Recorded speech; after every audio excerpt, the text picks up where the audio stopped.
बिस्मिल्लाहिर्रहमानिर्रहीम। अस्सलाम वालेकुम। आज मैं बना रही हूँ नींबू का अचार, जो बहुत ही अच्छा और बहुत मज़े का बनेगा। इसको आप 5 साल तक रख के आराम से खा सकते हैं। और ये बग़ैर किसी इसमें कोई मैं तेल यूज़ नहीं करूँगी। ये सिर्फ जस्ट इसके अपने जूस के साथ मैं ये आपको ये अचार बनाना सिखाऊंगी। आप ये देखिएगा, ये इतना अच्छा और इतने मज़े का बनेगा कि आप उंगलियाँ चाटते रह जाएंगे। 3 पाव मैंने ये कागज़ी नींबू लिए हैं और तकरीबन 3 पाव ही नींबुओं का मैंने ये रस निकाल लिया है। क्योंकि ये बग़ैर तेल के बनेगा, इसलिए इसमें इतना रस होना चाहिए कि जिसमें ये सारे नींबू डूब जाएं। इसलिए जितने ये नींबू हैं उतना ही मैंने रस ले लिया है। 3 चमचे ये नमक है, 3 चमचे ये हल्दी है, 3 चाय के चमचे ये सुर्ख मिर्च है, ये 2 चमचे काला नमक है। इसका बहुत अच्छा जायका आता है। ये 3 चाय के चमचे जो है ये कलौंजी है, 3 इसका भी बहुत, इन सबको मैंने भूनना है। ये 3 चमचे मेथी दाना है, 3 चमचे जो है ये मेथी दाना, ये देखिए ये मेथी दाना है, ये 3 चमचे मेथी दाना है। ये 2 चाय के चमचे अजवाइन है। ये राई दाना है, ये तकरीबन 3 खाने के चमचे मैंने लिए है। इसका बहुत अच्छा टेस्ट आता है। इसके राई की दाल भी मिलती है, लेकिन वो मुझे पता नहीं कहाँ से मिलती है, इसलिए मैं ये राई यूज़ कर रही हूँ इसके लिए। ये तकरीबन 2 चाय के चमचे जो है काली मिर्चें हैं। ये 2 चमचे सफ़ेद ज़ीरा है, 3 खाने के चमचे सौंफ है। इन सब चीज़ों को जो है मैं फ्राई करूँगी। फिर उसके बाद पहले तो मैं नींबू बताऊँगी कि नींबू को काटना किस तरह है। और ये सब आपको इतना मज़ा आएगा ये अचार खा के। और ये अचार आप ऐसा है कि ये आप कम से कम 3, 4, 5 साल आप आराम से इसे यूज़ कर सकते हैं। ये बिल्कुल भी ख़राब नहीं होगा। ये एक नींबू लेके ये मैंने देखे ये टुकड़े काटे हुए नींबू के, ये आप देखें, ये इस एक नींबू के 8 टुकड़े करने हैं। क्योंकि अगर बड़े टुकड़े हों तो वो गलते भी देर से हैं, और जब कोई उठाता है खाने के लिए तो वो आधा ही ज़रा सा ही खाता है और बाकी सारा जो है वो ज़ाया हो जाता है। इसलिए आप 8 टुकड़े करें, और अगर आप चाहते हैं तो इससे छोटे भी आप टुकड़े कर सकते हैं। इससे नींबू गलता बहुत अच्छी तरह से है। ये देखिए,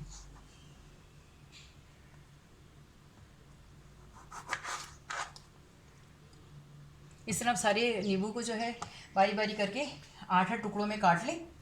जब ये सारे कट जाएंगे फिर इसमें नमक और हल्दी में लगाऊंगी।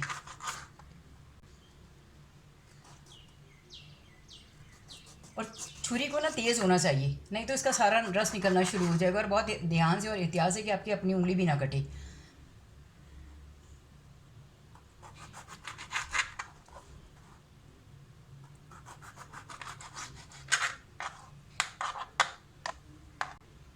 ये मैंने सारे नींबू काट लिए, इनके 8 टुकड़े कर लिए। सबसे पहले मैं इसमें नमक मिलाऊंगी। ये नमक मिला दिया, फिर इसमें ये काला नमक भी डाल दिया। इसमें ये 3 चाय के चमचे ये हल्दी है, ये भी इसमें डाल दी।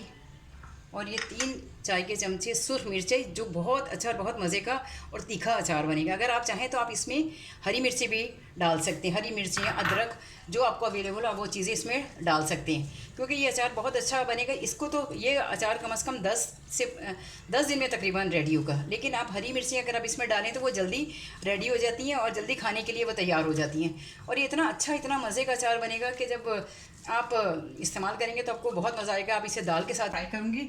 सबसे पहले मैं ये राई है, राई दाना, इसको हल्का सा फ्राई करूँगी, क्योंकि इन सब चीज़ों में थोड़ी नमी होती है।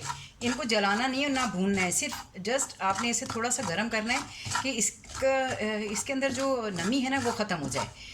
इसमें सारी ऐसी चीज़ें हैं कि जिनको अगर गैस की शिकायत हो या पेट में कोई उनको हाजमे का मसला हो तो वो ये अचार यूज़ करें तो उनको इसका बहुत फ़ायदा होगा। क्योंकि इसमें सारी चीज़ें बहुत अच्छी मिली हुई हैं जो सारे हकीम वगैरह बताते हैं। इसे ज़रा सा बस थोड़ा सा मैं कोई तकरीबन 2 मिनट में इसे ज़रा सा करूँगी। और आँच मैंने इसकी बिल्कुल स्लो रखी है क्योंकि मैंने इसे जलाना नहीं है, सिर्फ इसकी नमी खुश करनी है। इन सब चीज़ों को भून के मैं ग्राइंड करूँगी।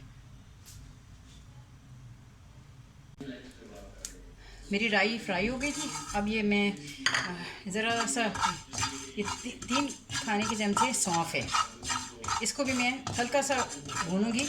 इसको बहुत ज़्यादा रोस्ट नहीं करना कि ये काली हो जाए, बस इसकी जैसे ये कि इसमें इसकी नमी ख़त्म हो जाए। इसी में मैं ज़ीरा भी डाल देती हूँ ताकि ये भी साथ इसके भून जाएगा। और इन सब चीज़ों को अपने स्लो आंच में भूनना है कि ये जले ना और ना काली हो। बस सिर्फ 1-2 मिनट सिर्फ हल्का सा फ्राई करना है कि इसकी नमी ख़त्म हो जाए।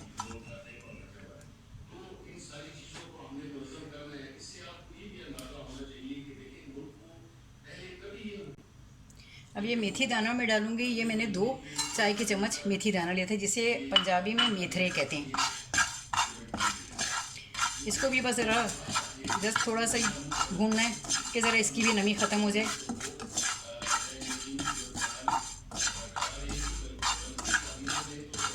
और ये सब चीज़ें ठंडी हो जाएंगी, इसके बाद मैं इन्हें हल्का सा ग्राइंड करूँगी। बहुत ज़्यादा बारीक पाउडर नहीं बनाऊँगी, लेकिन हल्का सा ग्राइंड करूँगी। इसी में मैं ये थोड़ी सी ये 3 चाय के चमचे जो हैं अजवाइन है, ये मैं डाल देती हूँ।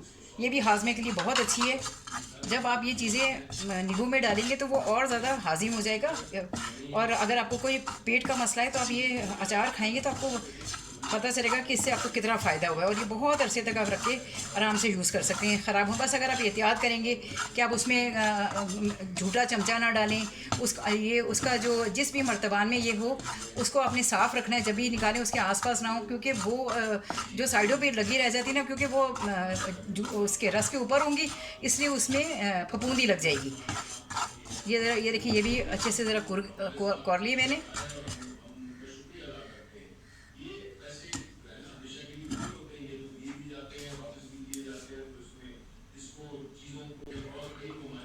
ये काली मिर्च है, इनको भी ज़रा सा मैं ये तकरीबन 2 चाय के चमचे ही हैं। इसका भी बहुत अच्छा जायका आता है। ये फिर इसके अंदर मैं ये कलौंजी भी डाल दूँगी। और ये आपको नज़र नहीं आ रही क्योंकि दोनों ही काली हैं।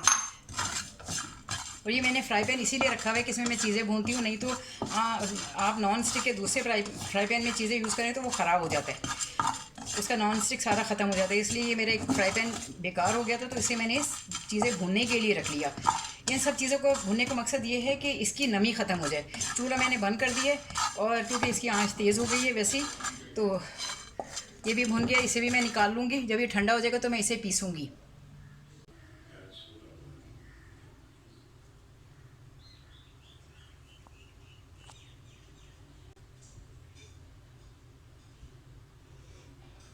ये सब चीज़ें मैंने रोस्ट करके एक जगह कर ली हैं। अब इन्हें मैं इसमें डाल के ना हल्का हल्का ग्राइंड करूँगी। ज़्यादा इसे बारीक नहीं करना, बस हल्का सा ग्राइंड करना है।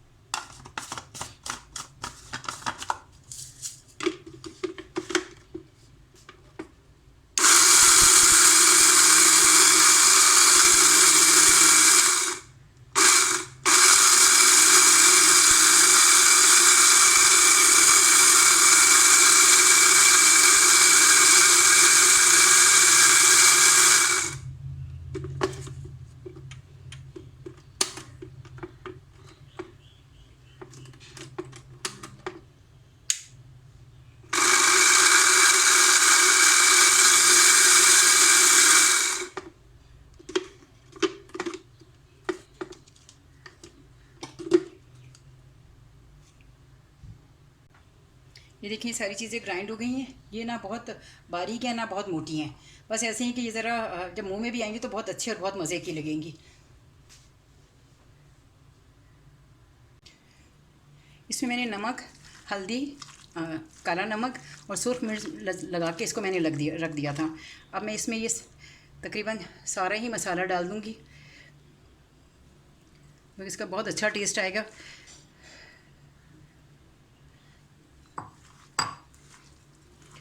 इसे अच्छी तरह इसमें मिक्स कर लेंगे।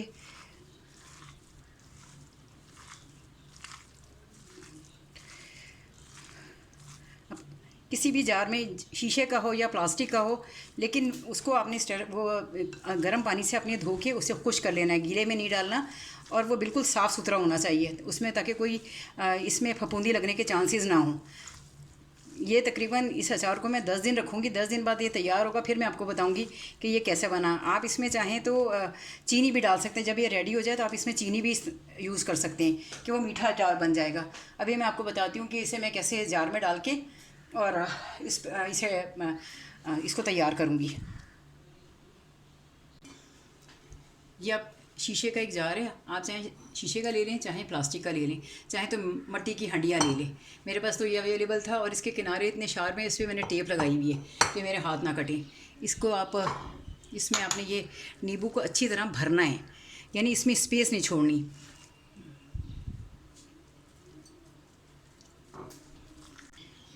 अल्हम्दुलिल्लाह रब्बिल आलमीन, ये मेरा अचार वैसे तैयार हो गया, खाने के लिए नहीं लेकिन वैसे तैयार हो गया। ये देखिए सारा ये भर गया, सारा इसको मैंने भर दिया। इसको मैंने, ये देखें, इसको बहुत अच्छी तरीके से अपने पैक कर दें ताकि इसके नीचे हवा बाकी ना रहे, इसके अंदर हवा बाकी नहीं रहनी चाहिए। और थोड़ा इसलिए भी कि मैंने जो जूस डालना है उसके लिए भी इसमें जगह बन जाए।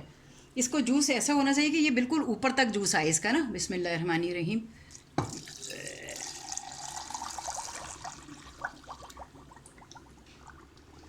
ये देखें इसमें जूस जाना शुरू हो गया। अब इसमें मैं हाथ नहीं लगाऊंगी, अब मैं इसे चमचे से चला के इसको ज़रा और नीचे ज़रा करूँगी।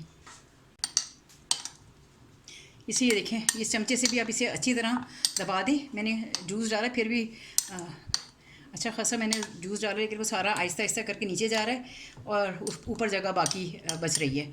आपने नींबू ये रस इस तरह होना चाहिए कि बिल्कुल नींबू उसमें छुपे रहें, इस पर नहीं तो फफूंदी आ जाएगी।